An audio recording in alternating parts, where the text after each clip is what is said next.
all navigating through the Strait of Hormuz is forbidden.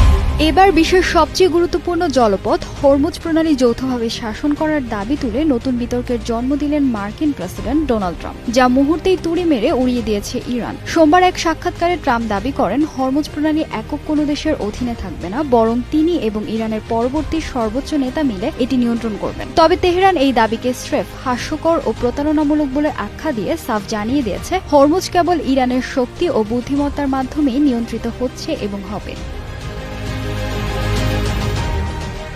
ইরানের সশস্ত্র বাহিনীর মুখপাত্র ইব্রাহিম জুলফাগারি এক ভিডিও বার্তায় ট্রাম্পের এই প্রস্তাবকে সরাসরি নাকচ করে দিয়েছেন। তিনি কঠোর হুঁশিয়ারি দিয়ে বলেন, এই অঞ্চলে বহিরাগত কোনো দেশের হস্তক্ষেপ করার ন্যূনতম অধিকার নেই। আইআরজিসির এই নেতার মতে ডোনাল্ড ট্রাম্প মূলত মনস্তাত্ত্বিক যুদ্ধ চালিয়ে ইরানকে তাদের লক্ষ্য থেকে বিচ্যুত করতে চাইছেন। কিন্তু ইরান কোনোভাবেই যুদ্ধক্ষেত্র থেকে পিছু হটবে না, বরং শেষ পর্যন্ত যুক্তরাষ্ট্র ও ইসরায়েলকেই এই অঞ্চল থেকে বিদায় নিতে হবে।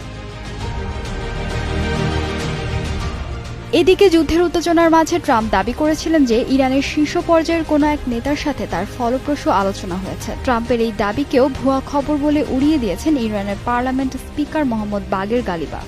সামাজিক যোগাযোগ মাধ্যমে এক্সে এক পোস্টে তিনি লেখেন, যুক্তরাষ্ট্রের সাথে কোনো ধরনের আলোচনা হয়নি। তেলের বাজার নিয়ন্ত্রণ করতে এবং যুক্তরাষ্ট্র ইসরায়েল যে চোরাবালিতে আটকে গেছে তা থেকে বিশ্ববাসীর নজর ঘোরাতেই ট্রাম্প এমন মিথ্যাচারের আশ্রয় নিচ্ছেন। সবশেষে তেহরান স্পষ্ট করে দিয়েছে আগ্রাসনকারীদের জন্য কঠোর ও অনুশোচনামূলক শাস্তি অপেক্ষা করছে। ইরানের কর্মকর্তারা তাদের সর্বোচ্চ নেতা ও জনগণের পাশে থেকে এই লড়াই চালিয়ে যাওয়ার অঙ্গীকার করেছেন। আন্তর্জাতিক সংবাদ মাধ্যম আল জাজিরার তথ্য মতে ট্রাম্পের কথিত শান্তি আলোচনা এবং হরমুজ নিয়ন্ত্রণের প্রস্তাব ঘিরে দুই দেশের মধ্যে কূটনৈতিক লড়াই এখন চরম তুঙ্গে, যা মধ্যপ্রাচ্যের পরিস্থিতিকে আরও জটিল করে তুলেছে।